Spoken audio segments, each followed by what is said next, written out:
Hello everyone, welcome to Debt Budgets and Beyond. For those of you who have been here before, thank you for coming back to this video. If you are new here, this is our channel as a family of 6 in the UK on our journey to paying off just over £21,500 worth of debt. And if that's something that you are interested in, please do consider subscribing. This video is going to be about our March budget and how we're changing up from last month. So if you saw the last video, you will see that we were quite over budget last month. Fortunately had some reserves left from January, which meant we didn't have to increase our debt, and we still managed to pay off a significant portion of debt for the month, which was really good. Last month was the first time that we'd done a budget, and as a result it felt a bit clunky. I didn't really feel completely comfortable with it, and I've decided that off the back of not really being able to keep up with it on a monthly basis, that I'm going to switch it to a bit of a combined, sort of got as a March overview, and then each week will have their own page as well, and then there'll be one of these pages for each week which will feed in to automatically fill this in, so that I can look at a glance quickly the whole of March or per week depending on what I'm looking for. So this video will be just about going over what the month looks like in terms of income and outgoing, and then I'll go into a different video about the weeks, week 1 video, and then we'll come back at the end of the month and look at how we've got on. So for March, we're looking at my income, I believe it'd be about £1,750. My wife's income will be about £650. Child benefit is fixed and we get £252 and 60 pence per month, or per 4 weeks rather.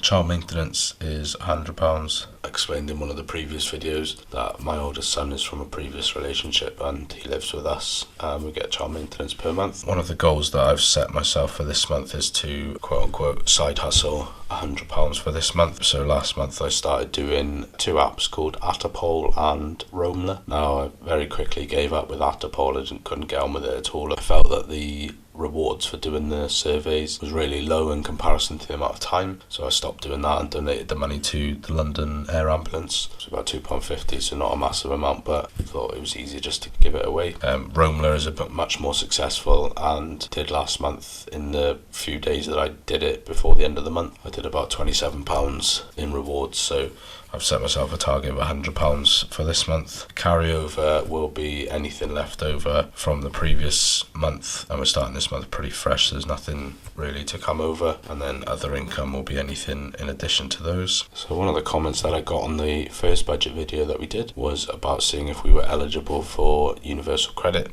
Now, we did claim tax credits up until last year, where they turned around and said that I earned too much and therefore weren't eligible, so we never really considered universal credit. So we went online, we did all the calculators, and it seemed to suggest that we would be entitled to something.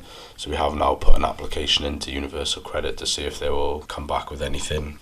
So this income may change slightly for next month if they do come back and say we are eligible, but we're not expecting to hear back from them until, I think they said it would be about the 23rd of March before they'd come back to us and to let us know. So as it stands right now, this is what we're budgeting for our income for the month, and that's a total of £2,853. So rent for this month is the same as always, £750. There's no council tax this month. I budgeted for council tax last month, but we pay our council tax over 10 months, and we're actually in the 2 free months this month and last month, so there's nothing for this month. Our water is £50.46, and our gas and electric is £224. So on our last budget, our gas and electric was £103, and like everyone else, we're suffering with the cost of gas and electric at the moment. We had to renew our tariff, and that kicked in this month.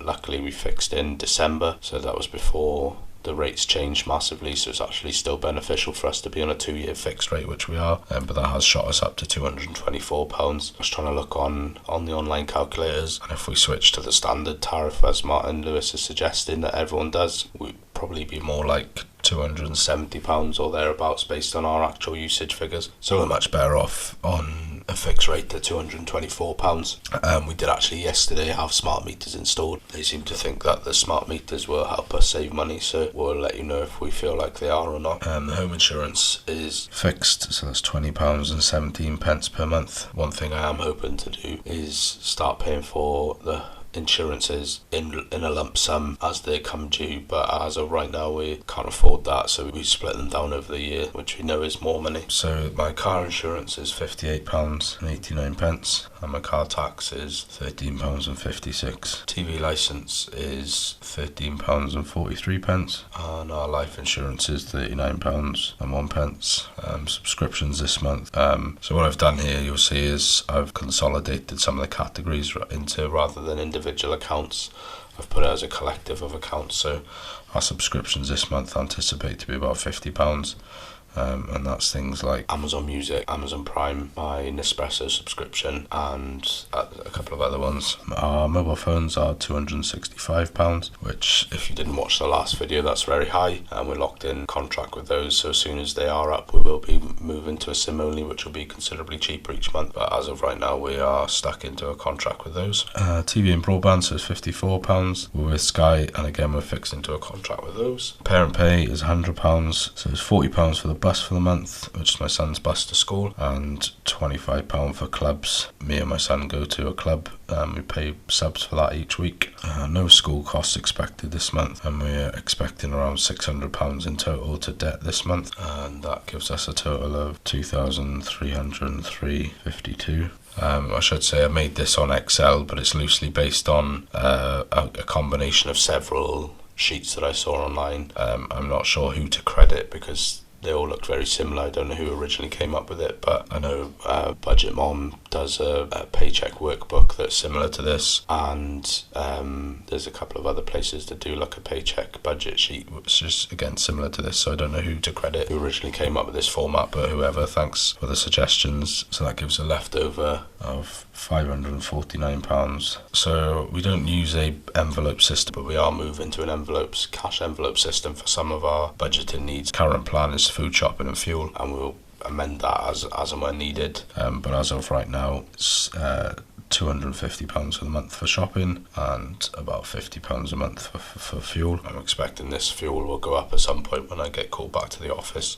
but it's going to be less days in the office a week than what I was before COVID. £300 in the envelopes total, and that leaves £249.08. Bring that up to here. And then our back to work fund, so there's nothing to go into that yet. The back to work fund, and my wife's on maternity at the moment and she's scheduled to take 2 months unpaid later in the year, so we're trying to budget to have 2 months worth of pay set aside for that, and nothing into the emergency fund this month. So help to save is £30 each, and my share save is £150 a month, so total into sinking funds / emergency funds / savings is £210, and that leaves us with £39.08 left over for the month. Nothing on extra debt payments this month, nothing on extra savings, so we anticipate that we will be left with about £39.08 at the end of the month, and if that does ring true, then we will use that to pay off one of the lower end debts. We've got a debt that's about £30, which we'll use that to pay that debt off entirely. Yeah, I think this going forward, this is just the month overview is going to be like this, and then you'll have a week 1, week 2, week 3, week 4, week 5, depending on how many weeks are in the month, and that will have a more detailed breakdown of when the money comes in versus when it goes out, and I hope that will be a bit easier for us to manage going forward. So if you've got any suggestions, again with budgeting, like I said, we're very new to budgeting and we're still finding our feet about what feels normal, what feels easy and comfortable. So far this is, it's too early to tell on this, but I'm hoping that this will be easier and comfortable and less hassle. But if you've got any suggestions, I'd love it if you left a comment to let me know what you think. But in the meantime, thanks for watching. Stay safe, stay well, stay healthy, and we'll see you next time. Thank you.